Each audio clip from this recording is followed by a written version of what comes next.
आ जाती हूं अपने आज के टॉपिक पे, जो हेडिंग आप देख रहे होंगे। ये गर्वित विदित, फिर तुम दोनों पीछे पहुंच गए।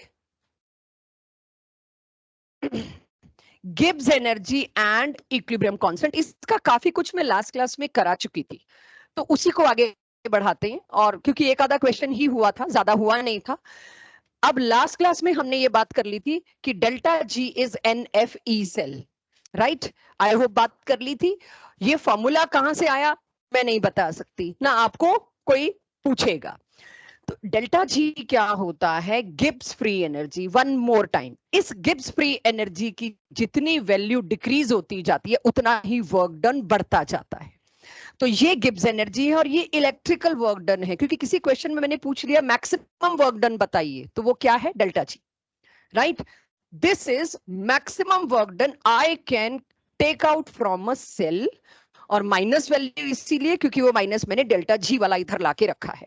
तो ये मेरे पास आ गया delta G equals to N F E cell. आज की क्लास काफी हद तक इन्हीं चीजों पे डेडिकेटेड है, बहुत ही ट्रिकी, इजी और ऐसे क्वेश्चन है तड़ाक तड़ाक ओरली हो जाएंगे। इसीलिए डीपी में मैंने अपने जिम्मे ले ली कि तुम्हारे जिम्मे होमवर्क ना डाल के क्लास में ही करा लेती हूँ, एक दिन एक्स्ट्रा लगा लेंगे इस चैप्टर पे।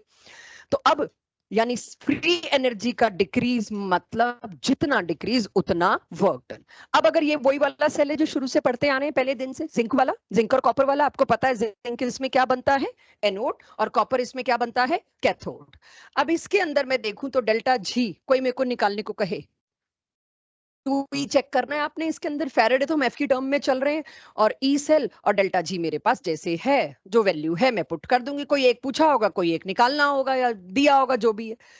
अगर मैं स्टोइकियोमेट्रिक कोफिशिएंट कर दूं चेंज, मल्टीप्लाइड बाय 2 या मल्टीप्लाइड बाय हाफ या कुछ भी ऐसा, लास्ट क्लासेस में सेट करके भेजा था ई सेल और E not cell has, E cell तो नहीं कह सकती अभी, E not cell has nothing to do with stoichiometric coefficient and E cell also has nothing to do with stoichiometric coefficient. Stoichiometric coefficient सिर्फ balancing दिखाता है, actual concentration कितनी दी है वो अलग बात है। तो ई सेल और ई नॉट सेल में, खास करके ई नॉट सेल में, तो मैं कॉन्फिडेंटली कह सकती हूँ कि भाई स्टोइकियोमेट्रिक कोफिशिएंट से फर्क नहीं पड़ने वाला। आप बैलेंसिंग जितनी भी कर दो आगे पीछे, उससे कोई फर्क थोड़ी पड़ने वाला है। लेकिन थर्मोडायनेमिक्स की तो सारी की सारी क्वांटिटी क्या थी? एक्सटेंसिव। वो डिपेंड करती थी मैटर कितना ज्यादा कोयला लोगे तो इंटरनल एनर्जी ज्यादा, हीट कंटेंट ज्यादा, उस कोयले से निकलने वाला वर्क डन ज्यादा, यानी डेल्टा जी ज्यादा। थर्मोडायनेमिक्स की तो सारी क्वांटिटी यूजुअली मैटर बेस्ड थी, ज्यादा मैटर लोगे ज्यादा वैल्यू होगी। तो अगर मैंने यहां पर 2 2 2 कर दिया, किस पे फर्क पड़ेगा? Number of electrons travelling. Number of electron इसमें कितने ट्रेवल कर रहे होंगे? 4, क्योंकि दो जिंक है, एक जिंक 2 इलेक्ट्रॉन दे रहा है, तो 2 जिंक 4 दे रहे होंगे। अभी इसमें कंफ्यूजन क्या आएगा मैं वो भी लूंगी, मुझे पता है क्या आएगा क्योंकि मेरे को भी आता था। तो डेल्टा जी तो बढ़ गया। अब आप कहोगे नर्स्ट की इक्वेशन में भी तो फर्क पड़ेगा इसका।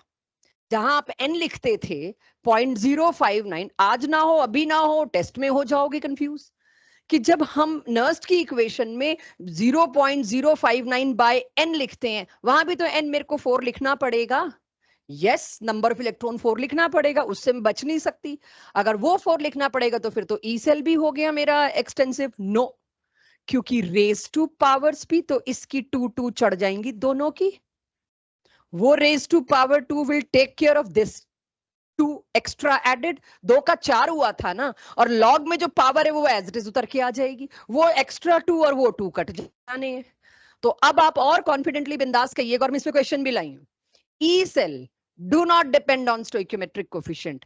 Delta G always depend on stoichiometric coefficient. पहले बताइए इसमें कोई डाउट? इसमें बड़ा प्यारा एक क्वेश्चन है मेरे पास जो मैं लूंगी थोड़ी देर बाद जब भूल जाएंगे आप। Any doubt, anything clear? तो अब इसका मतलब ये हुआ, in case of all species, in if concentration of all species is unity, फिर अपने आप आपका ई सेल क्या है?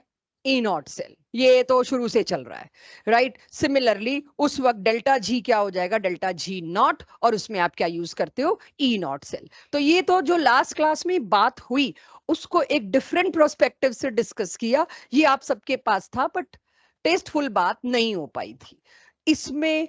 मतलब अगर आप देखें क्वेश्चंस जो लेटेस्ट पहुंच रहे हैं जेई नीट में, लंबी कैलकुलेशन वाले नहीं पहुंच रहे, ऐसे पहुंच रहे हैं जिसमें सिर्फ एक 2 का फेर है, आपको कंफ्यूज, आपको कॉन्सेप्ट, और ये ज्यादा लास्ट क्लास के हिसाब से मैं चलूं, एक फॉर्मूला शायद और दिया गया था, नेचुरल लॉग केसी वाला, के मींस इक्विलिब्रियम।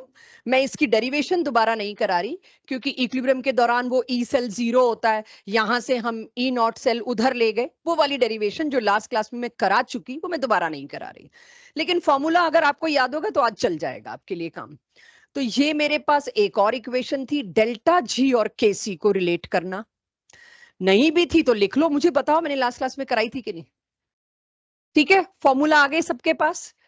कोई ऐसा फॉर्मूला जो अभी भी आपको ना याद आ रहा हो, ताकि मैं आज के टॉपिक को शुरू करूं। अभी तो मैं तीनों फॉर्मूला इकट्ठी कर रही थी। Delta G equals to minus N F E, और ई का तो नर्स्ट वाला है ही हमारे पास, और तीसरा डेल्टा जी और केसी में। ये तीन फॉर्मूले एक साइड लिख लेते हैं और अब आज का टॉपिक शुरू करते हैं। आज के टॉपिक में डीपीपी 3 आई होप सबके पास पहुंच चुकी है। निकालो, ये डेली का हो रहा है। क्वेश्चन 6, आपको पहले तो ईएमएफ निकालना है एक सेल का। ईएमएफ निकालना है मतलब नर्स्ट पूरा पिछला पूरी डीपीपी यही थी, निकालने की जरूरत नहीं, अपनी तरफ से वैल्यूज जरूर पुट करना कि आप भूले ना हो। और उसके बाद जिन लोगों ने डाउट सेशन भी लगाया, कॉपी भी चेक की, उन्होंने किया है, तो मैं मानती हूँ इतना तो मेरी मैक्सिमम क्लास को आता है। उसके बाद आपसे पूछा क्या है, दूसरी चीज क्या पूछी है, बस यहां क्या गलती आप कर सकते हो बच्चों, सुनो। एक चीज आपसे पूछ ली ई सेल, और आपको ठीक ठाक टाइम लगेगा अगर ये बोर्ड में या सब्जेक्टिव टेस्ट में आता है ई सेल निकालने में। क्यों लगेगा ठीक ठाक टाइम? आपको इसका पूरा वो नर्स्ट में वैल्यूज लिखनी, पहले तो सेल रिएक्शन लिखना, वैल्यूज लिखनी, लॉग शॉग में उलझना, और कैलकुलेट करके आप फिर भी ले आए सही हिम्मत करके। आप तुरंत उसके बाद क्या करोगे, delta G is equals to minus N F E जो निकाला वो पुट करोगे इसमें।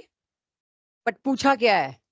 नहीं, delta G not, E not already given है। नॉट की गलती आपसे कराइए, क्योंकि एक अप्रोच आपकी हमेशा ऐसी रहेगी, भाई पहले ई सेल निकलवा रहे हैं फिर डेल्टा जी निकलवा रहे हैं, तो आप पहले तो ई सेल निकालोगे, उसके बाद डेल्टा जी निकालने के लिए वही ई सेल उसमें पुट कर दोगे। छोटा सा नॉट इग्नोर हो जाता है कई बार, और ये मिस्टेक आप देखोगे आपसे होगी जल्दबाजी में या केयरलेसनेस में। तो ये ध्यान रखिएगा कि ये जो ई सेल है वो यहां नॉट वाला पुट करना है, जो ऑलरेडी क्वेश्चन में गिवन है, क्योंकि पूछा ही डेल्टा जी नॉट है। इसीलिए मैंने क्वेश्चन 6 चूज किया कि मुझे उसी में एक कंफ्यूजन दिख रहा था, बाकियों में तो वही है जो डीपीपी 2 है, और मैंने लास्ट क्लास में खूब सारे वैसे क्वेश्चन करा लिए। एक ही, अब मैं आ जाती हूं उस पार्ट पे जो प्योरली आउट ऑफ एनसीईआरटी है। ठीक है, पूरी क्लास अब उसी पे जाएगी, ये तो पिछली क्लास का कंसोलिडेशन था। आप थर्मोडायनेमिक्स से पढ़ के आए हैं, दो रिएक्शन अलग अलग दिए, और अगर उनके डेल्टा एच दे रखे हैं, उन दो रिएक्शन से प्लस या माइनस करके मल्टीप्लाई किसी इंटीजर से करके अगर तीसरा रिएक्शन बनाया जा सकता है, तो आप तीसरे रिएक्शन का डेल्टा एच निकाल सकते हैं। यानी कि हेस लॉ क्या कहता था कि दो इक्वेशन को ऐड करोगे तो उनके डेल्टा एच भी ऐड होंगे, दो इक्वेशन को सब्ट्रैक्ट करोगे तो उनके डेल्टा एच भी सब्ट्रैक्ट होंगे, एक इक्वेशन को 2 से मल्टीप्लाई करोगे तो डेल्टा एच को भी 2 से मल्टीप्लाई करोगे, एंड सो ऑन। ये सिर्फ तब हो पाता है जब कोई प्रॉपर्टी एक्सटेंसिव हो, मैटर के अमाउंट पे या चीज के कंटेंट पे डिपेंड करे कितना लिया है। तो ऐसा कुछ अब हमें सुनने को मिलेगा। तो हमारा सवाल है, टॉपिक है किस तरह से कैलकुलेट किया जाए ई नॉट, जो कि इंटेंसिव है किसी इलेक्ट्रोड का, अगर उसके जैसी दो और इलेक्ट्रोड्स की वैल्यू दे रखी है। ये एक हेडिंग भर है, समझ एग्जांपल से आएगा। हम एक बात थर्मोडायनेमिक्स से पूरे साल, इस साल थर्मोडायनेमिक्स से आपको एक ही बात लेके आनी, डेल्टा जी क्या होता है, बस और कुछ नहीं लेना। तो हम बड़े अच्छे से जानते हैं कि दो इक्वेशन ऐड की तो थर्मोडायनेमिक क्वांटिटी ऐड हो जाती है। तो किन्हीं भी दो इक्वेशन को अगर आप ऐड करोगे तो उन दोनों का डेल्टा जी फाइनली नए डेल्टा जी के बराबर होगा, क्योंकि वो एक स्टेट फंक्शन है। वो रास्ते पे डिपेंड नहीं करता, वो डिपेंड करता है आप कहां जा रहे हो। It is an extensive property as well as state function. तो ये बात मैं 11th के थर्मो से उठा के ले आई। मुझे इसके पीछे का लॉजिक भी चाहे ना पता हो, किसी को थर्मो अभी नहीं याद आ रहा हो, तो इतना ध्यान रखिए, जो भी एक्सटेंसिव प्रॉपर्टी है जो मैटर पे डिपेंड करती है, इक्वेशन को सम करेंगे तो प्रॉपर्टी दोनों को उसको भी सम करेंगे। और बेटर अब समझ आएगा जब मैं एक एग्जांपल लूंगी। मान लीजिए आपको, और ऐसे क्वेश्चन आज की डीपीपी में कम से कम 6 हैं, एक मैं यहां करा के समझा के, एक आपको कराऊंगी और एक आपको करने को दूंगी, बाकी 3 आपके होम प्रैक्टिस होगी। तो ये क्योंकि काफी काफी प्रोमिनेंट है, बोल्डली आ रहा है ये। तो अब सोचिए मैं आपको कहती हूं इस इक्वेशन का ई नॉट दिया है मैंने, ये ब्लू कलर मत देखना गलती से लिखा गया, मैंने आपको इस इक्वेशन की ई नॉट वैल्यू एनसीईआरटी से देखने को कह दी, रिडक्शन पोटेंशियल, और इसकी भी, दोनों का रिडक्शन पोटेंशियल यानी ई नॉट दे रखा है, और आपसे पूछा है आप किसका पोटेंशियल निकालो, आप मेरे को निकाल के दो इसका रिडक्शन पोटेंशियल।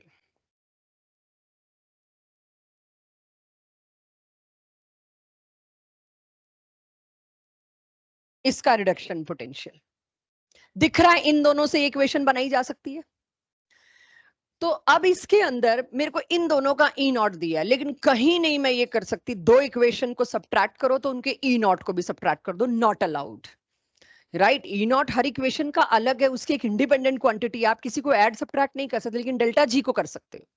तो पहले तो मैं इस इक्वेशन के गिवन ई नॉट से डेल्टा जी नॉट सोच सकती हूँ कि ये है, तो ये तो है ही मेरे पास, तो अभी मैं इस हिस्से को ना ही देखूं, मैं क्या देख रही हूं, पहले मैंने ये इक्वेशन लिखी, उसके नीचे ये इक्वेशन लिखी और डेल्टा जी नोट कर लिया, निकाला नहीं, बस डेल्टा जी टू लिख लिया। अब बताइए इक्वेशन, ऊपर वाली इक्वेशन में से नीचे वाली इक्वेशन सब्ट्रैक्ट करके यही आएगा, दिख ही रहा है, यहां पर एक इलेक्ट्रॉन बच जाएगा, माइनस नीचे लगे हुए तीनों, अब मुझे पता है ये और ये कट जाना है, इसका आउटकम ये आएगा एवरीवन। यानी इक्वेशन नंबर 1 में से इक्वेशन नंबर 2 को अगर आप सब्ट्रैक्ट करते हो तो आपको इक्वेशन 3 मिल जाती है। इट मींस व्हाट, नई इक्वेशन का डेल्टा जी 3 में निकाल लेती हूं, वो कैसे निकलेगा, ऊपर वाली इक्वेशन का डेल्टा जी माइनस नीचे वाली इक्वेशन का डेल्टा जी, ऊपर वाली इक्वेशन का डेल्टा जी अब मैं पुट कर सकती हूँ -3f(E1) -2f(E2), और क्वेश्चन में मेरे को E1 डॉट और E2 डॉट दे रखा होगा, निकाला मैंने, पुट किया, एनएफ एफ, तो इसको एफ की टर्म में ही रखना, अभी अभी 96500 नहीं कर रहे हम। तो आप मेरे को नया डेल्टा जी, नई इक्वेशन का डेल्टा जी निकाल के दे दोगे एफ की टर्म्स में, जब आपको ये दोनों वैल्यूज मिलेंगी। तो जब आपने डेल्टा जी दे दिया मेरे को, डेल्टा जी 3, तो आप जानते हो -NF(E0), एन कितना है इसके अंदर 1, एफ की टर्म्स में बात कर रही हूं मैं भी, एफ में ही रखो, एंड में आके 96500 करेंगे, वो भी अगर मेरे को 4 ऑप्शन में से लगा, ज्यादातर एफ की टर्म में चलता है। और ई नॉट आपके पास पूछा गया था, एनएफ को इधर ले आओ, आ गया ई नॉट। तो तीसरे किसी इक्वेशन का ई नॉट निकालना इज बाय दिस। इसको एक देखिए, आप जब भी ये मैं उस क्लास में बता चुकी, आज फिर बता देती हूं, अगर आप लोग फेरेडे की वैल्यू 96500 ले रहे हैं तो एग्जैक्ट आंसर से थोड़ा सा अलग आएगा, और अगर आप 96487 ले रहे हैं तो थोड़ा डिफरेंट आएगा।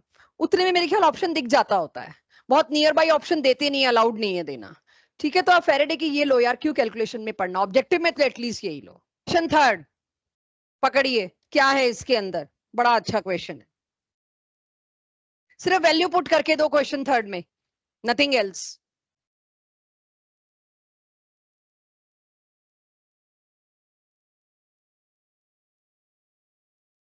जी ऑब्जेक्टिव ही चल रहा है, सब्जेक्टिव में तो है ही, 7 क्वेश्चन छठा करा दिया मैंने, सारी पिछली क्लास वाले ही है।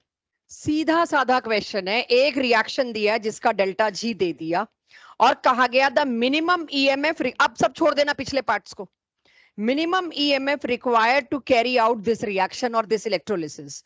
आपको पता है डेल्टा जी दे के आपसे ईएमएफ पूछा है, मतलब ये पूछा है एवरीवन। अब इस क्वेश्चन में आपको क्यों मैंने चूज करके रखा है ये करना है, यहां अगर आप गलती करोगे सिर्फ एन की करोगे, एन ढूंढ के दो और आगे चलते हैं, क्या करना है कैलकुलेशन का मुझे, क्यों अब है इस क्वेश्चन में एन ढूंढ के दो मेरे को, प्रेशा, N number of electrons travelled in one reaction, ये क्वेश्चन सिर्फ एन ढूंढने के लिए सिलेक्ट किया है मैंने। एल्यूमिनियम में ऑक्सीडेशन स्टेट 0 है, आती हूं अभी, और इधर ऑक्सीडेशन स्टेट +3 है। पहले तो इस पे बात सेटल करते हैं कि भी ऑक्सीडेशन स्टेट तो मेरे को निकालना आता है। अब यहां पर हाउ मेनी एल्यूमिनियम, 4/3, 4/3 एल्यूमिनियम गए, और यहां कितने हैं 4/3, बैलेंस दे रखा है, तो दोनों साइड 4/3 एल्यूमिनियम है।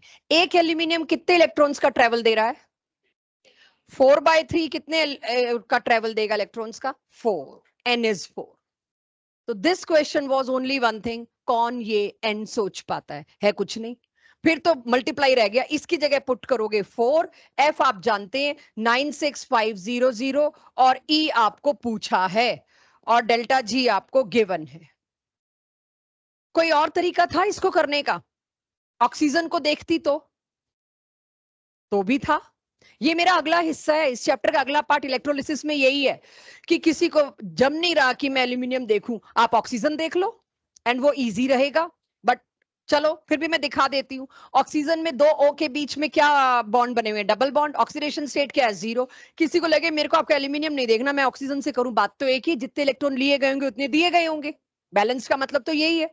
तो कई बार आपको दूसरा रूट लेना पड़ेगा। ये मेरा नेक्स्ट पार्ट ऑफ चैप्टर है जहां ये चीजें आपको पूछी ही, क्वेश्चन एनसीईआरटी के ही पूछ रखे हैं इसकी टर्म्स में। तुम ये देखते हो ना, हम इसकी टर्म्स में पूछेंगे। तो ऑक्सीजन का 0, यहां ऑक्सीजन की ऑक्सीडेशन स्टेट सर्टेनली -2 आएगी। अच्छा यहां कितने, अब 2 ही ऑक्सीजन है, 2 ऑक्सीजन 0 से -2 जाने में कितने इलेक्ट्रॉन का ट्रेवल लाते हैं? 2 का। एक ऑक्सीजन 2 का, तो 2 ऑक्सीजन कितनों का? 4 का। आप एल्यूमिनियम से पकड़ लो तो सेम आंसर आएगा, आप ऑक्सीजन से पकड़ लो तो सेम आंसर आएगा। तो थर्ड क्वेश्चन अगर ऑब्जेक्टिव में आता है तो कैलकुलेशन इसमें लीस्ट है, सिर्फ एन के दम पे आपसे मल्टीप्लाई। और हो ना हो कई बार टर्म्स अगर ई पूछ रहे हैं तो डेल्टा जी की टर्म्स में पूछ लेते हैं, आंसर आपको मिलेगा डेल्टा जी जो भी दे रखा है डिवाइडेड बाय 4f। इस टर्म्स में भी पूछ सकते हैं कि आपको पता हो ये N4 था और मेरे को E पूछा गया था इन टर्म्स ऑफ दिस, तो मैं करेक्ट ऑप्शन पे, और हो यही रहा है आजकल। तो क्लियर है सबको ये थर्ड क्वेश्चन भी, कि थर्ड क्वेश्चन की जरूरत मुझे यहां डिस्कस करने की क्यों थी? हाँ बस इसमें क्या दिखाना है वो बाद में बताऊंगी, पहले वैल्यूज पुट करो। सिर्फ इसको पूछने का तरीका अजीबोगरीब है। इसमें मेरे को सेल नहीं दिया, मेरे को रिएक्शन नहीं दिया, मेरे को हाफ सेल नहीं दिया, सीधे क्या बता दिया? 2 इलेक्ट्रॉन का चार्ज है, चेंज है, बस। किसी एक्चुअली में आप इसमें एन ही तो ढूंढ रहे हो, बाकी तो सारी चीजें फिक्स्ड ही हैं। तो बिना रिएक्शन के कह दिया किसी जगह पे 2 इलेक्ट्रॉन्स का चेंज है, तो उस जगह का ई हम आपको दे रहे हैं, उसका इक्विलिब्रियम कांस्टेंट निकालिए। The moment I know I am talking about equilibrium constant, मेरी वही इक्वेशन आ जानी चाहिए जो शुरुआत में आपसे बात करी। जैसे ही वो इक्वेशन आ जाएगी वो मैं फिर भी लिख दूं यहां पर, शुरुआत इससे होती थी, क्योंकि इक्विलिब्रियम है ये तो 0 होगा एवरीवन। जब ये 0 होगा तो ये ई सेल वहां जाएगा, जब ई सेल वहां जाएगा तो यहां पर पॉजिटिव लगा दूं, तो इसमें साइन मेरे पास पॉजिटिव आएगा, और फिर लॉग क्यू क्या बन जाएगा? लॉग के। तो इसमें आपको जब भी ई नॉट सेल दे के लॉग के मांगा है, आपको सिर्फ एन ही तो चाहिए, क्या करना है रिएक्शन का। तो एक क्वेश्चन आपको आसान करके अगलों ने दे दिया कि सिर्फ मैं एन दे रही हूं, क्वेश्चन में 2 करो, तो 2 into E not cell by 0.059।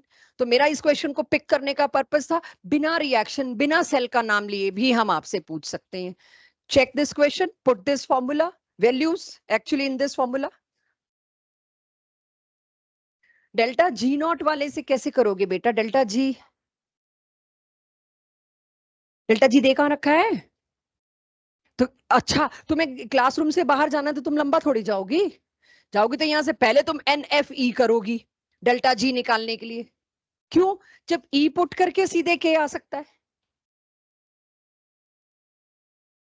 तभी तो मतलब घूम के तो आएगा यही, इन्हीं दोनों इक्वेशन को इक्वेट करके तो, कि यहां से निकल जाओ यार, बात तो वही है। बात से निकाला तो उन्हीं से है ये, वो लंबा रास्ता हुआ ना, रास्ता सही है कि आप पहले डेल्टा सोच के देखो, आप ई से पहले डेल्टा जी निकालोगे, डेल्टा जी से फिर ई निकालोगे।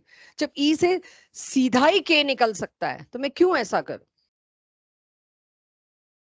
ये क्वेश्चन मैं कराना चाहूंगी, आई नीड एवरीबडीज अटेंशन, क्योंकि ये वो क्वेश्चन है जो 99% आप गलत करते हो।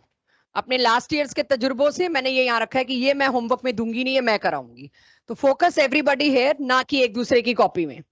क्वेश्चन 7th एक बार आप अगर पढ़ें तो उसमें से काम की चीज मैंने निकाल के रखी है। Reduction potential of hydrogen half cell is negative. अब यहीं पे कोई बातचीत नहीं। Reduction potential of half cell, hydrogen half cell, वो तो 0 होता है, लेकिन आपको पता है कि 0 कब होता है? जब 1 मोलर कॉन्सेंट्रेशन और 1 एटमॉस्फेरिक प्रेशर।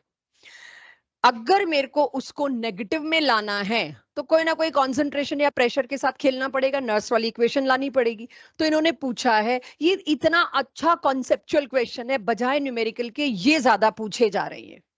और कोई कहे ना नीट का पेपर केमिस्ट्री का इजी आता है क्योंकि उसमें न्यूमेरिकल कम होते हैं, तो ये क्वेश्चन होते हैं उसमें जो न्यूमेरिकल से मुश्किल माने जाते हैं। कहने की बात है कि ये न्यूमेरिकल नहीं है, ये वही कर सकता है जिसको सब कुछ संभाल के कॉन्सेप्ट पता हो। तो संभाल के सुनिए, कब नेगेटिव हो सकता है। चार जो भी ऑप्शन दे रखी है हम खुद क्रिएट करेंगे, हम बाद में सोचेंगे ऑप्शन क्या दी है। मेरे को सबसे पहले ये पता चलता है कि रिडक्शन पोटेंशियल अगर हाइड्रोजन हाफ सेल का लिखना है तो पहले तो मेरी आदत होनी चाहिए वो हाफ रिएक्शन लिखने की, और रिडक्शन ही लिखा है मैंने, हाइड्रोजन को इलेक्ट्रॉन एक्सेप्ट ही कराए हैं प्रोटॉन्स को। और उसके बाद मैंने उस पे पहले आप लोगों से बात करूं उससे पहले मैंने खुद फॉर्मूला लिखा है, क्योंकि डायरेक्ट में हम कूदेंगे फांदेंगे प्लस माइनस कुछ गलती होगी। तो सबसे पहले तो चेक करिए मैंने क्या लिखा है। मैंने वही नर्स लगाया इस पे, और क्योंकि हाइड्रोजन का स्टैंडर्ड मुझे पता ही है क्या होता है, वो तो जीरो ही होता है, तो वो मैं मानती हूँ कि वो तो आज लिख लिया, इसके बाद दूसरे तीसरे क्वेश्चन में शायद मुझे लिखना भी ना पड़े, आपको आदत हो जाएगी। उसके बाद एवरीथिंग, यहां गलती आप देखिए आपसे पिछली एक दो क्लासेस में हो रही है, ऊपर क्या लिखा है नीचे क्या लिखा है, प्रोडक्ट बाय रिएक्टेंट। जब तक मेरे पास ये रिएक्शन नहीं है मैं कॉन्फिडेंस से नहीं कह सकती, कॉन्फिडेंस से कि ये प्रोडक्ट ये था और रिएक्टेंट ये था। सोचते वक्त प्रोडक्ट का रिएक्टेंट करना आपके लिए बड़ी आम गलती है। तो ये मेरे पास प्रोडक्ट में है, और आप जानते हैं इक्विलिब्रियम कांस्टेंट के की जगह मैं प्रोडक्ट बाय रिएक्टेंट या इक्विलिब्रियम तो नहीं कहूंगी, कॉन्सेंट्रेशन कोशिएंट जो लिखते हैं उसमें प्रोडक्ट बाय रिएक्टेंट होता है। तो प्रोडक्ट में क्या है, गैस, गैस का क्या होगा, प्रेशर। तो मैं यहां पुट कर रही हूं प्रेशर ऑफ H2, और नीचे क्या पुट कर रही हूं, प्रोटॉन जो कि सॉल्यूशन में होगा, उसकी कॉन्सेंट्रेशन स्क्वायर ब्रैकेट में रेज टू पावर 2 नहीं भूली मैं, रेज टू पावर 2 नहीं भूली। ये बहुत इंपॉर्टेंट बात होगी अब, जब भूलना नहीं चाहिए था तब तो भूल गई थी खैर, लेकिन अब नहीं भूलती। मेरे को पूछा है इस सेल का ईएमएफ कब कब नेगेटिव आ सकता है, क्वेश्चन में पूछा है कब नेगेटिव आ सकता है। और आजकल मल्टीपल करेक्ट की तरफ ज्यादा जा रहा है, और एक चार ऑप्शन अलग बना देते हैं, in condition 1 and 2, in condition 1 and 3, in condition 1 2 3 all and something like that. तो मुझे ऑप्शन में बाद में मैच करूंगी, मुझे पता है ये मेरे को क्या लाना है, नेगेटिव लाना है। ये टर्म मेरे को क्या लानी है, बड़ी लानी है। सब्ट्रैक्ट होने वाली टर्म ये तो जीरो है ही, ये बड़ी लानी है, मतलब ये ज्यादा होना चाहिए इससे, आंख बंद करके। अब आप चारों ऑप्शन में मैच कर लीजिएगा, मेरे को एबीसी नहीं चाहिए। मैं कह रही हूँ ना, मेरे को एबीसी नहीं चाहिए, most of the job is done. कि आप जब तक बहुत क्लैरिटी से ये बात खुद को नहीं बार बार बताएंगे, वहां ऐसा क्वेश्चन करना बहुत संभाल चाहिए होती है, इजी लेकिन कॉन्सेप्ट बिठाया हुआ हो। आप जल्दबाजी ना करें, आप न्यूमेरिकल में सॉरी इक्वेशन में वैल्यू पुट करें, हो जाएगा आपसे। इसी में मल्टीपल भी बना देंगे हम, कुछ ना कुछ मल्टीपल बनाते वक्त आई टेक केयर कि मैं रेज टू पावर 2 को यूज करूं। इस क्वेश्चन में मैं यूज नहीं कर पाई, लिखते वक्त मेरे को यही लगा। जैसे लास्ट चैप्टर में आपको पता है डिप्रेशन इन फ्रीजिंग पॉइंट उसका ज्यादा होगा जिसका ये ज्यादा है, कहीं मैंने आई को यूज किया, कहीं मैंने आई और सी के प्रोडक्ट को यूज किया। यहां पर बड़ा क्लियर कट मैंने जो चार ऑप्शन दी उसमें एक ही सेट हो रहा था, मुझे इसी को मल्टीपल बनाना है, तो मैं H यानी कि H प्लस प्रोटोन स्क्वायर को शायद इस्तेमाल कर पाऊं। अगर यहां मैंने 1 की जगह 2 दे दिया तो मुझे याद होना चाहिए 2 का स्क्वायर 4 होता है, फाइनल प्रोडक्ट जो है उसका जो भी आएगा वो इसके प्रेशर से कम होना चाहिए। यहां आपको ट्रिक किया जा सकता है, ठीक है। सो ये बहुत अच्छा क्वेश्चन था, अगर आप इसको बिठा पाए अच्छे से तो ये किसी को नोट करना हो तो करिए। अब देखिए 12th क्वेश्चन, शायद आपको ये देख के क्लियर भी हो गया हो मैं क्या कर रही हूं यहाँ पे। मैंने यहां पर लिखनी थी पहले तो नर्स, ब्लू कलर वाले को मत देखो, तो पहले तो मैंने नर्स लिखी क्योंकि क्वेश्चन में कुछ कुछ उससे रिलेटेड पूछा हुआ है। क्वेश्चन में ई पूछा है, शायद ईएमएफ पूछा है। अच्छा, ठीक है, वो तो फिर डेल्टा जी तो हम बना ही लेंगे। ये वाली इक्वेशन में आपको डायरेक्ट अभी तक दी नहीं थी ये फॉर्मूला। ये क्वेश्चन इसीलिए चूज किया है, क्या नर्स से मैं ये डायरेक्ट लिख सकती हूँ, चेक। जब वो ई ई ई है तीनों साइड, आप दोनों साइड आप देखिए नर्स क्या था, E cell is E not cell minus this. अगर पूरी इक्वेशन को मैं एनएफ से मल्टीप्लाई कर दूं माइनस एनएफ से, एक ही बात है, इधर भी माइनस एनएफ हो गया, इधर भी, तो क्या बन गया, यानी एक नया फॉर्मूला आ गया आपके पास। डेल्टा जी हो गया, इतनी देर से वही डेल्टा जी और NFE का ही रिलेशन पे तो क्लास चल रही है। तो यानी, और ये माइनस साइन इसी के अंदर चला गया, और यहां पर मुझे पता है, ये देखना बच्चों प्लस आना चाहिए कि माइनस, मैंने कुछ गलती की है शायद, है ना? कि नहीं, प्लस आएगा यार, प्लस आएगा, प्लस आएगा। ये N और N कटा और F और F कटा, दोनों ही कट गए मतलब, तो ये माइनस और माइनस तो प्लस आएगा। इसमें कौन सा डेल्टा जी घुसा है? यहाँ डेल्टा जी घुसा था ना, इसीलिए। सो ये इक्वेशन मैं कहीं भी आगे के ऑब्जेक्टिव टेस्ट क्वेश्चन DPP में इस्तेमाल कर पाऊं, उसके लिए मैंने आपको ये दिखाया। क्वेश्चन की चॉइस का रीजन ये था। Anything with it Jaskaran? Option? चलो अभी मैच करवा देते हैं, वो भी एक बार देख लेते हैं, वो भी मैच करा देते हैं। अब आप देखिए मेरे पास, क्यों मैंने सीधा यहां पर डेल्टा जी सेल लिखा है अभी, इसकी जगह मैं क्या लिख रही हूं? 2। अब डेल्टा जी नॉट निकालोगे तो कैसे निकालोगे? NFE निकालोगे। अब यहां पर डेल्टा जी नॉट की वैल्यू फिर से मैंने माइनस NFE लिखी, तो कहीं माइनस ना भूल गए हो तुम लोग, ये चेक कर लेना, उसकी वजह से ऑप्शन गलत ना आ रहा हो। अब सॉल्व करो, देखो, नहीं तो फिर मैंने कराना है, फिर तो कराना ही है। इधर माइनस लिखना पड़ेगा ना, मैंने ओपन करके निकाला है, मैं अलग से निकाल के नहीं लाई। देखो यहाँ के माइनस को ही यहाँ फॉलो करो, ये तो बीच में मैंने एक जस्ट फॉर्मूला दे दिया आपको, कि किसी भी ऑब्जेक्टिव में आगे आपको ये फॉर्मूला मिले तो फैल मत जाना, मैम ने कराया नहीं, बस आप सॉल्व इससे कर रहे हैं, ठीक है? और मुझे बताइए क्या आ रहा है आंसर? मैच कर रहा है? अब हो जाएगा एवरीवन? अभी हमारे पीछे वाले बालक अटके पड़े हैं। जसकरण हो जाएगा? आप, यही गलती हो रही थी? हाँ, नहीं, ये काम नहीं हो पाता यहाँ पे। तुम बताओ, इस तरीके से आ रहा है? जब मेरे पास चारों ऑप्शन में ई सेल की वैल्यू कैलकुलेट की हुई है, चार ऑप्शन में, ई नॉट सेल तो 1.1 होता है ना, मैंने तो, मेरे को तो याद है, मैंने इसलिए पुट कर दिया, मैंने पढ़ा नहीं, क्वेश्चन में दे रखा है ना। फिर तुम क्यों कैलकुलेट कर रहे हो ई सेल की वैल्यू? वाई? चलो, क्वेश्चन 13 बड़ा ही अच्छा क्वेश्चन है, कितना ही बता लो फिर भी गलती होती है।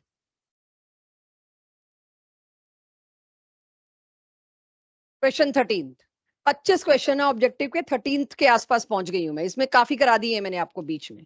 Standard Gibbs energy change delta G in a Daniell cell, जब 2 मोल जिंक के इस्तेमाल। तो अब आपको डेनियल सेल में पता है, ई सेल तो पता ही है सबको, आपको कितना होता है 1.1, अब तक तो याद ही हो गया। इसके लिए तो आप 1.1 पुट कर लेंगे। फेरेडे एफ की टर्म्स में दो, 965002, वो भी हट गई बात। एन डिसाइड्स, कोई मेरे को पूछे अभी भी कि डेल्टा जी आप एक्सटेंसिव क्यों कह रहे हो, सामने देखो वो नंबर ऑफ मोल्स पे डिपेंड कर रहा है।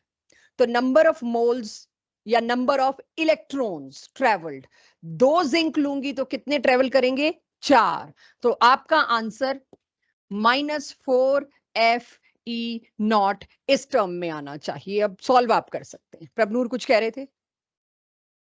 हाँ, अच्छा, तुम ये मेरे को लगा रुको रुको, मैं पढ़ा रही होकर तो यूं तो मत ही कराया करो मेरे को। 4 मैंने नहीं समझा, 4 मैं तो। लाओ जी, वंडरफुल क्वेश्चन, खुद करो। 15th मैं नहीं दिखाती, 15th खुद करो। क्वेश्चन नंबर 4th में 15th में आपको एक चीज का ध्यान रखना है बच्चों, डेल्टा जी को हैव अ लुक, ज्यादा नेगेटिव होने के लिए ई सेल को क्या होना पड़ेगा? बड़ा, या एन को बड़ा। अगेन ये वही वेंटो फैक्टर वाली बात है, आई और सी में मैं अभी आई को यूज कर पाई हूं, कभी तो मैं इन दोनों के प्रोडक्ट को भी यूज करूंगी। मैंने कहा ना, कहीं तो मैं कुछ यूज करूंगी, इसका ध्यान रखना। वो जब क्वेश्चन आएगा तभी ध्यान रखेंगे आप, ठीक है? रिएक्शन सेम है, एन सेम होगा ऑफ कोर्स। ई सेल किस कॉम्बिनेशन में बड़ा बन रहा है वो देखते ही पता चल रहा है आपको डिफरेंस, ठीक है? एक में 0.23 वैल्यू और एक में 0.7 सम वैल्यू है, तो वही वही चूज करोगे। उसमें भी जिसका इलेक्ट्रोड पोटेंशियल ज्यादा है उसको कैथोड बनाइए, जिसका इलेक्ट्रोड पोटेंशियल कम है उसको एनोड बनाइए, इस मिस्टेक से बचिए। तो अगेन मेरी चॉइस ऑफ क्वेश्चन जितने भी हैं, किसी ना किसी मिस्टेक की वजह से मैंने क्वेश्चंस चूज कर रखे हैं। हो जाएगा 15th question everyone?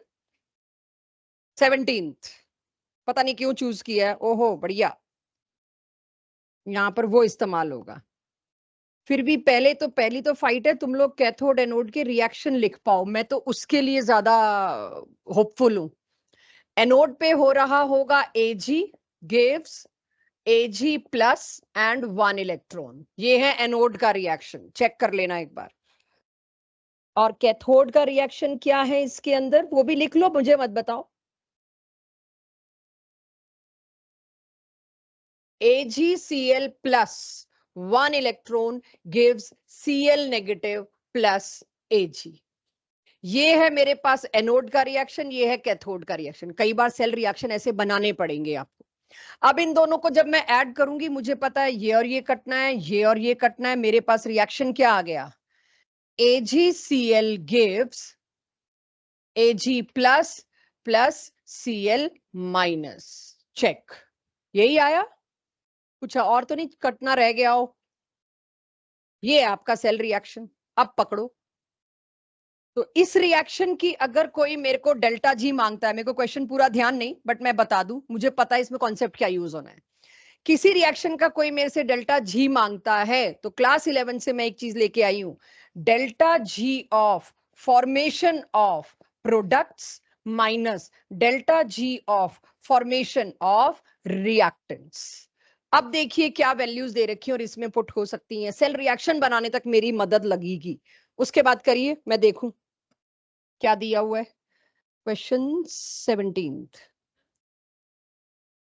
Sorry, Cl2 इसके अंदर रिएक्शन में पार्टिसिपेट करता दिख ही नहीं रहा, जरूरत ही नहीं है। एक का ऑक्सीडेशन, एक का रिडक्शन। देखो, जब किसी एक चीज, बिल्कुल सही डाउट है, क्योंकि ऐसा बड़ा अनयूजुअल आया आपके पास, अभी तक तो बड़े डायरेक्ट आ रहे थे।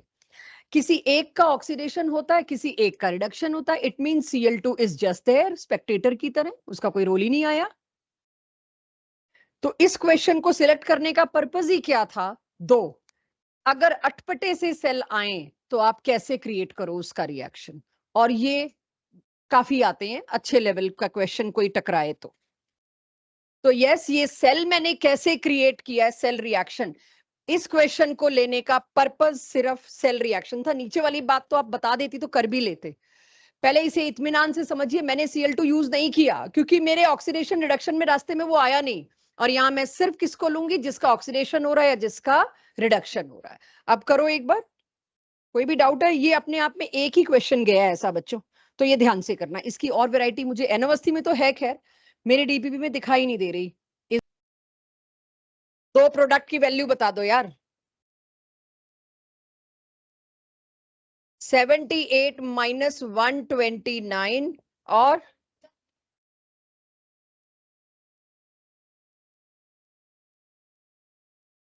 ये, अब आपके पास आंसर है बस, धन्यवाद। मैं डेल्टा जी नॉट आ गया।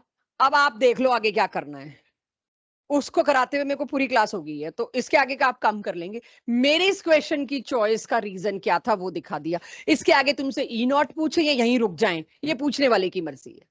बट इसके बाद तो वी किल्ड इट ना, इस क्वेश्चन को खत्म ही कर दिया हमने। डेल्टा जी नॉट निकाल लोगे तो एन एफ ई नॉट करने में, अच्छा n n n number of electron कितने, 1। बस ये भी एक गलती ना हो जाए हमसे, इसके लिए हमने ले लिया, ठीक है। चलो, अब टॉपिक हो गए, इस टॉपिक के क्वेश्चन, इसके बाद इस टॉपिक पे है क्वेश्चन, ठीक है। तो मैं आपको कहां तक पहुंचा गई इस डीपीपी में, 17 तक। तो उसके बाद जो भी क्वेश्चन है वो इस टॉपिक पे है, ये लास्ट टॉपिक है। जब जी एनीथिंग, मेरे से तो नहीं हो रहे, मैं और नहीं कर रही, ऐसा तो नहीं बोल रहे ना, बस ठीक है।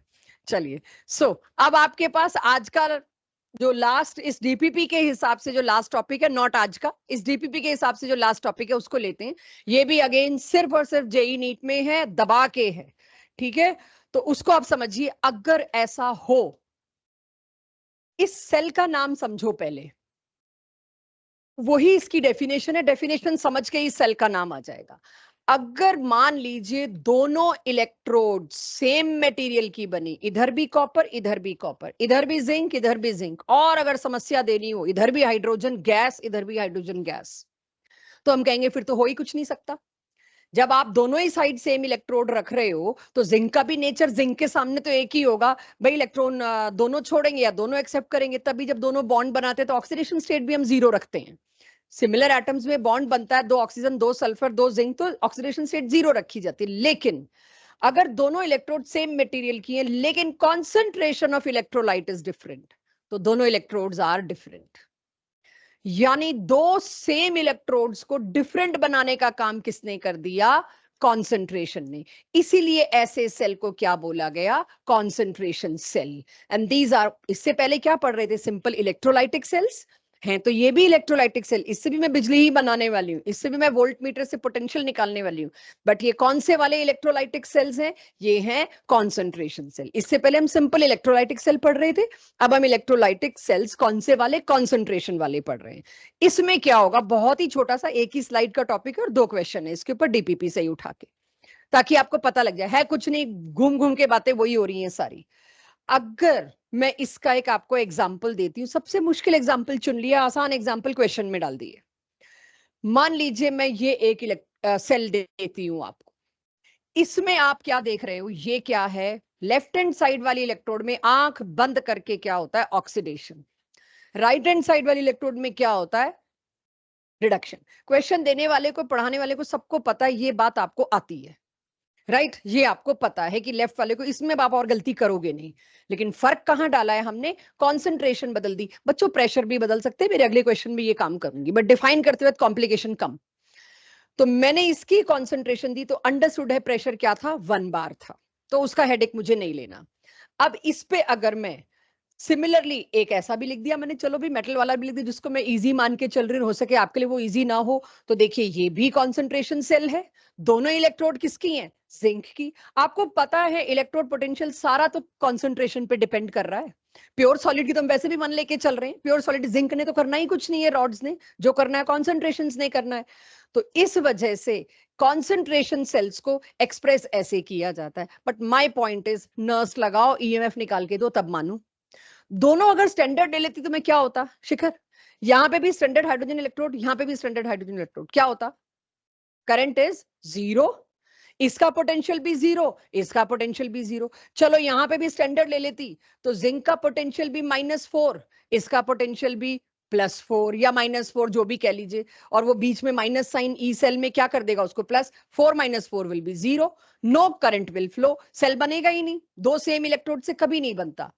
तो अगर मैंने कॉन्सेंट्रेशन बदल दी, मतलब मैंने इलेक्ट्रोड बदल दी, उसका ईएमएफ कैसे निकलेगा ऐसे सेल का? ये गलती प्रोन एरिया है। बहुत ध्यान से, मैं आपको शॉर्टकट जुगाड़ से ही बताऊंगी ताकि आपसे कभी गलती ना हो। इसमें मैंने क्या किया? नर्स लगाया। देखो सीधे मैंने सब कुछ ना लिख के C1/C2 लिखा, क्योंकि मुझे पता है जिंक की तो, सॉलिड की तो कॉन्सेंट्रेशन टर्म में 1 ही आता है। मैंने यहां पर सेल रिएक्शन नहीं लिखा, जो अगली स्लाइड पे लिखूंगी। पहले शॉर्टकट, फिर किसी को लगे मेरे से तो शॉर्टकट में गड़बड़ हो रही है, कोई मेरे जैसा बैठा हो जिसकी शॉर्टकट में हमेशा गड़बड़ होती है, वो फिर सेल रिएक्शन लिख के चले। बट शॉर्टकट क्या कहता है? कॉन्सेंट्रेशन इन एनोड वाला कंटेनर डिवाइडेड बाय कैथोड वाला container, with this minus sign. अगर ये माइनस साइन है, आपने आंख बंद करके एनोड वाले कंटेनर की कॉन्सेंट्रेशन ऊपर रखनी, ये तो हुआ शॉर्टकट रट्टा। और अगर यहां प्लस है तो कॉन्सेंट्रेशन आपने ऑब्वियसली उसको स्वैप कर दिया, एक फॉर्मूला याद हो गया, दूसरा याद हो गया। तो पहले तो इतना लिख लीजिए, फिर अगली स्लाइड पे क्वेश्चन करके मैं वो चीज करूंगी जो मेरे को सूट करती है, मतलब फॉर्मूला रटने में मेरे से गलती होती है, तो मैं आपको प्रॉपर बता दूंगी कि आपको फॉर्मूला ना भी रटा हुआ हो तो भी आप कैसे कर सकते हैं। पहले कॉन्सेंट्रेशन सेल की बेसिक चीज लिख लीजिए, इसमें कोई थ्योरी नहीं है, क्योंकि ये जेई का और नीट का टॉपिक है, तो इसमें कोई पैराग्राफ्स नहीं लिखने आपको। न्यूमेरिकल में तो क्या है, वही नर्स ही तो है, जैसे पिछले करवा रहे हैं वैसे ये करवा लेंगे। तो ये मेरे को सवाल यहाँ उठाना है, नर्स नर्स के लिए नहीं उठाना, मेरे को कॉन्सेंट्रेशन सेल की पिक्यूलियर चीज के लिए उठाना है। अगर आप लोग ये नोट कर चुके हैं तो मुझे ये बताइए, ये सेल कामयाब तभी है, कामयाब का मतलब क्या? जब ये बिजली बना के दे, इलेक्ट्रिसिटी प्रोड्यूस करे।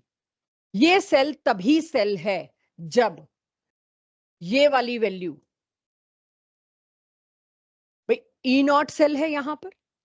अब आप मुझे बताइए, ई सेल का पॉजिटिव आना ही सेल को फीजिबल बनाता है, तो ये वाली वैल्यू पूरी पॉजिटिव आए उसके लिए पहली शर्त क्या है? ये टर्म बड़ी होनी चाहिए, इतना तो सारे मानते हैं। ये टर्म क्या होनी चाहिए? छोटी। ये टर्म छोटी करने के लिए क्या करना चाहिए? C2 को बड़ा करना चाहिए। इस पे लाइन से क्वेश्चन है जो आप गलत करते हैं। अगर आप कंसंट्रेशन सेल बनाना चाहते हो तो पहली और आखिरी शर्त क्या है? कैथोड के कंटेनर में कंसंट्रेशन को हाई रखोगे तभी सेल बनेगा, नहीं तो सेल नहीं बनेगा। सेल बनने का मतलब क्या? ई सेल पॉजिटिव आए, और पॉजिटिव आने का मतलब है नेगेटिव जिस चीज के आगे है वो टर्म क्या होनी चाहिए? छोटी होनी चाहिए। इस पे बहुत गलतियां कर रहे हैं बच्चे। पिछले जो मेरे लास्ट ईयर्स के 2-3 बैचेस हैं, कंसंट्रेशन सेल पे जब जब मैंने टेस्ट में क्वेश्चन डाला है, कंफ्यूज, पजल्ड और -1, जबकि मुझे नहीं लगता ये होना चाहिए ऐसा, बट ठीक है, बच्चे हैं, कर देते हैं। तो ये ध्यान रखिएगा, ई सेल इसका तभी पॉजिटिव है। अच्छा, हम आप बताते हैं आपको इसका ई सेल तभी पॉजिटिव है, पूछ कैसे लेते हैं? कंसंट्रेशन सेल बनाने की कंडीशंस। तो कंडीशन कंसंट्रेशन सेल बनाने की क्या? सेल बने। सेल बने मतलब उसका ई सेल पॉजिटिव हो। बस एकदम से ऐसा नहीं पूछते डायरेक्ट, थोड़ा तो इनडायरेक्ट पूछते हैं, तो उसमें हम गलत हो जाते हैं। तो ई सेल इसका पॉजिटिव होने का मतलब है कंसंट्रेशन सेल बनने की शर्त ही ये है कि आपको राइट हैंड साइड वाले कंटेनर में कंसंट्रेशन जिंक सल्फेट का ज्यादा रखना पड़ेगा, लेफ्ट हैंड साइड वाले कंटेनर में। और अगर मैं उल्टा कर दूं तो आप क्या कहोगे? इसको उल्टा कर दो, सेल बन जाएगा। यानी कि मैं एक कंसंट्रेशन सेल का आपको डायग्राम दे दूं और पूछूं इसमें कैथोड आइडेंटिफाई करो, सर्टेनली वो डायग्राम मैंने आपको ऐसा दे रखा है। या और बेटर क्वेश्चन, इन चारों में से कौन सा कंसंट्रेशन सेल है? डायग्राम 4 दे दिए, और आप ये सोचोगे भी लेफ्ट हैंड साइड पे तो कौन होना चाहिए? Anodic container. एनोड कौन सा होना चाहिए? जिसकी कंसंट्रेशन कम हो। आपको चारों डायग्राम में से वो चुनना पड़ेगा जिसमें लेफ्ट हैंड साइड वाली कंसंट्रेशन C1 होनी चाहिए, जो कोई क्वेश्चन में दे रखा है, if C1 is less than C2। तो आपको कंसंट्रेशन सेल बनाना आना चाहिए। यहां से मेजरली सबको पता है, बच्चे इस पार्ट को गलत करते हैं। न्यूमेरिकल देने की जरूरत नहीं है, इनको कॉन्सेप्ट पे ही ले आओ, क्योंकि न्यूमेरिकल देने का मतलब तो चॉइस देना है, 10 में से कोई 5 करो, और मेरा मूड नहीं है चॉइस का। तो मैं इस क्वेश्चन को किसी ना किसी तरह से कॉन्सेप्चुअली वहां डाल दूंगी। भाई जिसने नस्ट कर लिया वही न्यूमेरिकल तो कर ही लेगा ना, उसको क्या मैं कितनी बार एक ही न्यूमेरिकल करा लूंगी इस चैप्टर में। सो कंसंट्रेशन सेल बनने का मतलब ये है। और हमेशा याद रखिए, ऑक्सीडेशन, यही जो मैं बात बोल रही थी, मैं घुमा के पूछ सकती हूं, ये है वो घुमाई हुई बात। ये आप अपने आप को अकेले में समझा के देखिएगा, तब मजा आएगा। कंसंट्रेशन सेल तब क्लियर होगा जब अपने आप को ये लाइन समझाओगे, जिस कंटेनर में कंसंट्रेशन कम है उसी में ऑक्सीडेशन होगा, वही एनोड की जगह लेफ्ट हैंड साइड पे रखिएगा। ब्यूटीफुल कॉन्सेप्ट, अगर उस हिसाब से सोचूं, याद रखने के हिसाब से और आपको चेक करने के हिसाब से। एक ही बचा है तो उस क्वेश्चन करने लायक बना दूं पहले आपको। मान लीजिए मेरे को वो वाला फॉर्मूला जो शॉर्टकट आपने दिया वो गड़बड़ हो रहा है, मेरे को याद नहीं रह पा रहा, मेरे को माइनस के साथ कैथोड ऊपर रखनी है कि एनोड ऊपर रखनी है, मेरे जैसे के साथ तो 5 मिनट में ही भूल जाऊंगी मैं तो और ये होना उस वक्त कई बार ऑब्वियस है। तो सेफेस्ट वे, जब एक ही क्वेश्चन एक चैप्टर से मेरे को टकराना है, तो मैं उस वक्त सही करने के लालच में सेफ मेथड पे जाना चाहूंगी। तो वो सेफ मेथड क्या है? मुझे पता है दोनों में सेम ही इलेक्ट्रोड है, मेरा अपना जुगाड़ ये है कि मैं कभी गलत ना हूं। तो एनोड पे क्या हो रहा होगा? ऑक्सीडेशन। ये मैंने रिएक्शन एट एनोड लिख दिया, ये मैंने रिएक्शन एट कैथोड लिख दिया, यहां तक तो कोई दिक्कत नहीं। अब क्योंकि सेम ही इलेक्ट्रोड है तो इलेक्ट्रॉन्स का लेने देना भी सेम है। एक की कॉन्सेंट्रेशन C1, एक की C2, क्वेश्चन में A1 A2 दे रखा हो, B1 B2 दे रखा हो, AB दे रखा हो, XY दे रखा हो, अक्सर XY दिया होता है क्योंकि C1 C2 से बच्चे पहचान जाते हैं कि कॉन्सेंट्रेशन सेल है, इसीलिए। ऑल दो उनको वो भी डर नहीं है, भाई तुम पहचान के भी सही कर लो, तो 1 घंटे का प्रेशर ही बहुत बड़ा है।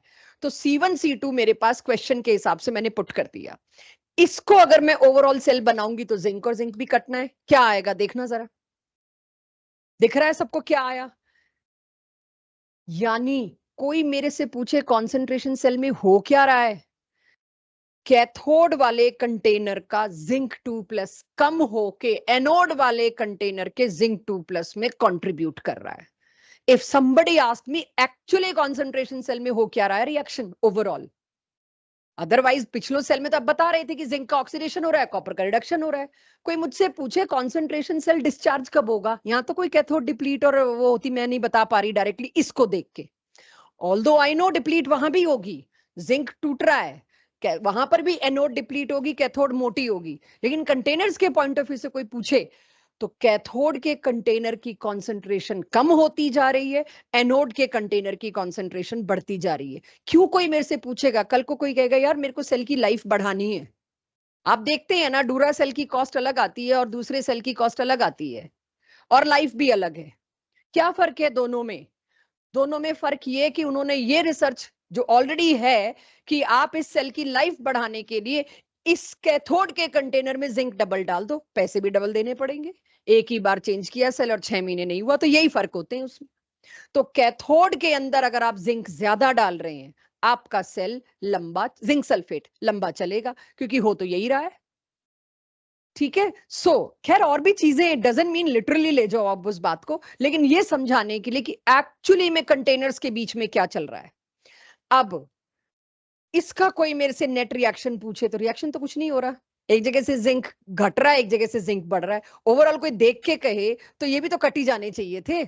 आयन तो सेम ही, वो तो मैंने नहीं काटा क्योंकि कॉन्सेंट्रेशन अलग अलग थी कि भाई कम ज्यादा है इसलिए नहीं काटे। तो लॉजिकली कोई मेरे से पूछे कि क्या हो रहा है, no net reaction, concentration cell का नेट रिएक्शन नहीं लिख सकते, ये तो मेरा अपना काम है, क्योंकि मैं कभी गलती ना कर पाऊं, ये मैं लिखूंगी अपने लिए। और दूसरी चीज, इसमें सिर्फ इलेक्ट्रॉन का लेना देना हो रहा है बिना नेट रिएक्शन के, बट दोनों कंटेनर्स में रिएक्शन हो रहा है, एक में जो सीधा हो रहा है दूसरे में वही उल्टा हो रहा है, इसलिए एक दूसरे को न्यूट्रलाइज कर बैठे, एक दूसरे को कैंसिल कर बैठे। तो अब अगर मेरे को जो बात शुरू हुई थी, मेरे को फॉर्मूला नहीं रटा जा रहा, तो मैं क्या करूं? जैसे ही मैंने ये सेल रिएक्शन लिखा, I am on it, product by reactant. Product में क्या बचा? C1। रिएक्टेंट में क्या बचा? C2। तो मेरे रिएक्शन में तो मैं C1 बाय C2 लिख दूंगी, मतलब नर्स्ट इक्वेशन में। मेरे को अभी भी यही कंफर्टेबल है, product by reactant with that negative sign. वहां भी मैंने यही लिखा था, अगर देखें आप, C1 बाय C2। तो मेरे को क्या कंफर्टेबल है जिससे मैं गलती ना करूं? तो मैंने आपको दोनों तरीके से बता दिया। जो क्वेश्चन मैं आपको एक करवाऊंगी, मैं दोनों तरीके से करवाऊंगी, क्योंकि मेरे को बहुत इजी लगता है ऐसे करना। क्योंकि जब कभी आप किसी टफ क्वेश्चन में फंसे, आपको हेल्प तो यही करेगा। जहां आपको लगेगा कि डायरेक्ट फॉर्मूला दिख नहीं रहा मेरे को, कुछ भी आजू बाजू का घूम के पूछा, तो आपको ये सोचना तो पड़ेगा ही, डायरेक्ट ना पूछा। तो अब आप जानते हैं एज सेल प्रोसीड्स, जो मैं बता चुकी, C2 घटता जाएगा, C1 बढ़ता जाएगा, ये मैंने बताया, चाहे नोट आपने किया ना किया, बट मैंने बताया। क्या होगा जब कॉन्सेंट्रेशंस बराबर होंगी? ये वेरियस टाइप ऑफ स्टेटमेंट्स आपसे जो पूछे जा सकते हैं कॉन्सेंट्रेशन सेल के ऊपर, वो ये है। करिए। और एक मैं गैस का भी सेम केस कराऊं, if somebody is noting it. फिर मैं गैस के केस में भी, जो सबसे ज्यादा पूछा जाता है, यही कॉन्सेंट्रेशन सेल मैंने हाइड्रोजन का दिया। तो अब एक बार फिर पेन छोड़ के यहां देख लो, लास्ट में ही पहुंचे हुए हैं हम लोग। उसके बाद आपको कुछ भी छूट जाए तो आप एंड में कर लीजिएगा note, if something is left. Check again, ये क्या है? एनोड। अब के मैंने क्या चेंज करा? Pressure of gas. मैंने कॉन्सेंट्रेशन नहीं चेंज किया, मैं दोनों भी चेंज कर सकती हूँ वन बाय वन। अब के मैंने क्या चेंज किया? प्रेशर। इसके लिए फिर मेरे को यही काम, मेरे नीचे लिखा हुआ है लेकिन मेरा मन नहीं मानता, मैं तो इक्वेशन बना के देखूं कि मेरे को नहीं याद अब प्रेशर में क्या करूं। आयंस में तो मैंने कैथोड बाय एनोड या एनोड बाय कैथोड रख लिया, प्लस और माइनस के साथ। फिर मैं कंफ्यूज हो गई क्योंकि वो तो गैस का था नहीं। आप सोचिए, अगर जिंक का केस मैंने आपको कराया था, जिंक जिंक +2 था, ये तो था ही नहीं उस केस में, तो मैं तो उस वक्त पजल हो सकती हूँ, कंफ्यूज हो सकती हूँ। उसमें कौन रोकता है हमको? तो अब कैथो एनोड का रिएक्शन क्या होगा? ऑक्सीडेशन। Check everybody. और देखिए मैंने P1 लिख दिया उसके नीचे। एनोड पे ये रिएक्शन हो रहा होगा, कैथोड पे ये रिएक्शन हो रहा होगा। यहां का P1 ये रहा, यहां का P2 ये रहा। अब फिर वही काम करूंगी मैं, ये और ये कट जाने हैं, ये और ये कट जाने हैं, तो मेरे पास क्या रहा? प्रोडक्ट बाय रिएक्टेंट के हिसाब से P2 बाय P1। अब मुझे नहीं पता उसमें आपका C2 बाय C1 आया था कि नहीं। जहां 1 और 2 किसी ने बदल दिया, आपका तो गया काम से। आप तो C1 बाय C2 याद करके आए, और मैंने उसकी कॉन्सेंट्रेशन में C1 बाय C2 की जगह मैंने जानबूझ के पहले वाले को C2 दे दिया, बाद वाले को C1 दे दिया। हम तो उसी में कंफ्यूज हो जाएंगे, कंफ्यूज करना हो तो हमारा काम है। तो इसीलिए मैं अगर इस तरह से चलूं तो अब के क्या होगा? प्रोडक्ट में कौन आ रहा है? पर मैंने यहां का माइनस हटा दिया। सीधे लिखने की हिम्मत करिए, देख लीजिएगा एक बार। आप क्या लिखते? आप लिखते P2 बाय, सॉरी मैं यहां से बोलूं, P2 बाय P1, लेकिन मैंने वो माइनस हटा के क्या कर दिया? P1 bye P2। अब मेरी छूट है, मैं कुछ ही कर लूं। क्योंकि मेरे पास उसका बेसिक है, तो मेरे को ये टेंशन नहीं मैं कितने फॉर्मूले रटूं। तो इस हिसाब से टाइम के साथ साथ क्या घट रहा है क्या बढ़ रहा है, ये की है बच्चों, ये पूछी जा रही है। जैसे पिछली बार, अभी पिछली स्लाइड पे मैंने आपको बताया C1 घट रहा है कि C2 घट रहा है। अब क्या हो रहा है इसमें आप देख लीजिएगा, दिस कि सेल बन रहा है तो रिएक्शन हो रहा है, P1 से क्या हो रहा है P2 में कन्वर्ट हो रहा है। तो एक प्रेशर कम होके एक प्रेशर बढ़ रहा है। ये सवाल का जवाब आपको देने के लिए सेल रिएक्शन पर आना ही पड़ेगा, वरना आप कॉन्फिडेंटली नहीं दे पाएंगे। नोट करिए और 23वां क्वेश्चन करते हैं। क्वेश्चन समझो मेरे साथ, मुझे नहीं दिखा क्योंकि 17 के बाद ही होगा तो, पर मुझे दिखा नहीं। बहुत अच्छा क्वेश्चन है, ध्यान दीजिएगा। एक सेल जिसमें हाइड्रोजन इलेक्ट्रोड्स हैं, राइट, एक सेल जिसमें दोनों साइड क्या है, दोनों साइड नहीं बोला, हाइड्रोजन इलेक्ट्रोड्स, इसी से मुझे समझ आ गया दोनों इलेक्ट्रोड्स हाइड्रोजन की हैं। मींस ये कौन सा सेल है, कॉन्सेंट्रेशन सेल। कहीं क्वेश्चन में हिंट नहीं दिया कि ये कॉन्सेंट्रेशन सेल है। डीपीपी 2 में है ये क्वेश्चन, कौन कह रहा है डीपीपी 2 में है, 2 में है। तो अभी डाउट सेशन में पूछा था आपने मैम से, मैम ने क्या कहा,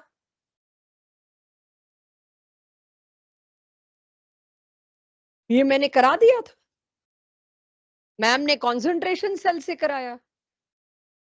क्या करा दिया मैम ने, वो कुछ और क्वेश्चन है, वो कुछ और क्वेश्चन है, ये वो नहीं है सेम।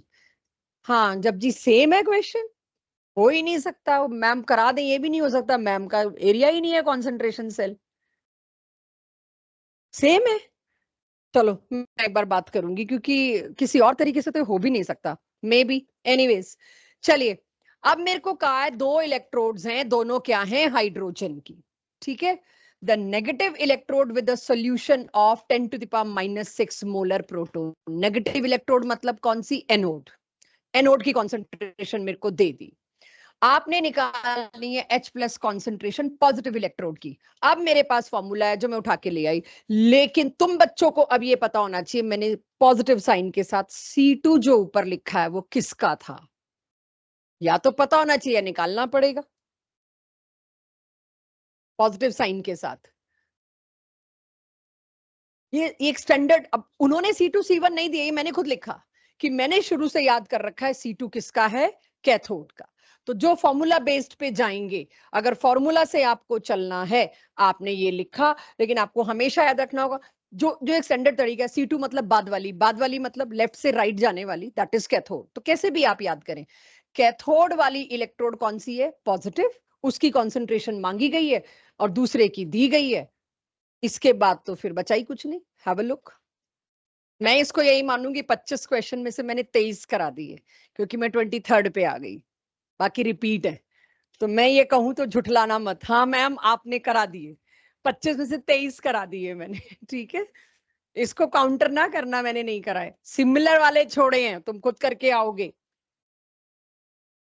पता नहीं, ऑप्शन तुम चेक करो, बारकोड तुम्हें दे दिया, तुमको 23वां क्वेश्चन बस देखने को कह रही हूँ। ये हो गया बच्चों सबका, हटा दो इसको, माधव नोटेड, प्रभाव ये हो गया बच्चे। ये देखो 23वें क्वेश्चन की सिर्फ एक समस्या, सेल क्रिएट करना, जो मैंने कर दिया। अगर आप ये कर पाए तो आपका क्वेश्चन कोई गलत नहीं कर सकता। चेक, सेल रिएक्शन कैसे बनाओगे, ये दे रखा है क्वेश्चन में मेरे को। अर्जुन अब देखना बना पाओगे ये खुद से, अगर मैं आज के टेस्ट में डाल रखे हैं क्वेश्चन।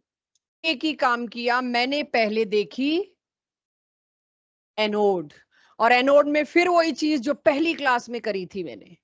आप देखोगे Cl2 से Cl नेगेटिव बनाओगे, जो कि उस दिन भी बात हुई थी, ये तो हो ही नहीं सकता रिडक्शन हो जाए Cl2, यानी कि ऑक्सीडेशन स्टेट क्लोरीन की 0 से -1, पॉसिबल ही नहीं है रिडक्शन हो जाए लेफ्ट हैंड साइड पे। ये तो हमें प्लैटिनम के ऊपर क्योंकि क्लोरीन डालनी पड़ती है, इसीलिए क्लोरीन मेरे को पहले लिखना पड़ा Cl2। मेरा बस चलता तो इसको उल्टा ही लिखा जाता, Cl नेगेटिव से Cl2। तो लेफ्ट हैंड साइड में लिखा कैसे भी हो, लेफ्ट हैंड साइड में क्या होता है, ऑक्सीडेशन। तो इस एक अकेले क्वेश्चन में, जेई नीट के इस अकेले क्वेश्चन में आपको कितनी कंफ्यूजन दे डाली, आपको दिखा के दे दिया है, या आपको एनोड ना लगे आप गलती करो। दूसरी चीज, कॉन्सेंट्रेशन सेल, सारा नर्स साथ लपेट लिया। तो अब आप ये देखिए, ये मेरे पास क्या है, एनोड। तो इसका P1 मैं कहां लिख रही हूं, प्रोडक्ट में। ये क्या है मेरे पास, कैथोड। कैथोड में क्या किया मैंने, और बहुत ध्यान दीजिए, एक्वस यानी कंटेनर सेम है। कंटेनर सेम है, दो अलग अलग प्लेटिनम की रॉड्स हैं, एक पे क्लोरीन अलग प्रेशर में आ रहा है, एक पे दूसरी साइड में क्लोरीन अलग प्रेशर पे आ रहा है। तो इससे मेरे पास कैथोड की इक्वेशन ये बनी, चेक।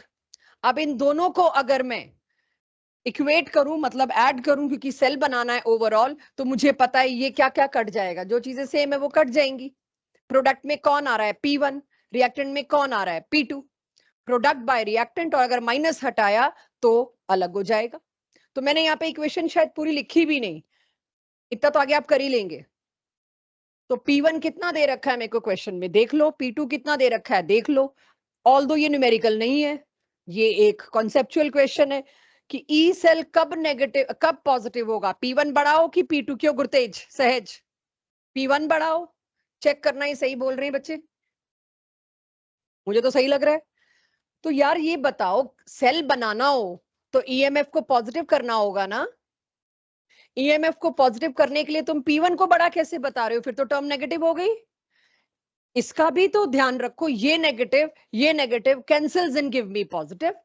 चेक करिए बाकी लोग, आंसर क्या गिवन है। हाँ जी, सॉरी, किसी ने कुछ बोला, मैं सुन नहीं पाई।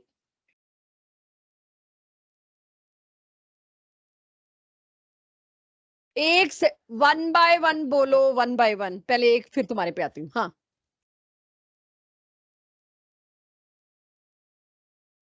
हाँ,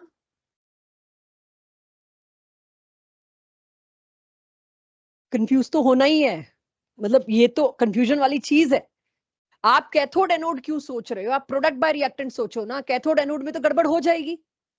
अब आप सोचो प्रोडक्ट में क्या आया, और ओवरऑल लिख लो। चलो मैंने नहीं लिखा, अब लिख लेते हैं। Cl2 P2 gives Cl2 P1। Product क्या है, P1। रिएक्टेंट क्या है, P2।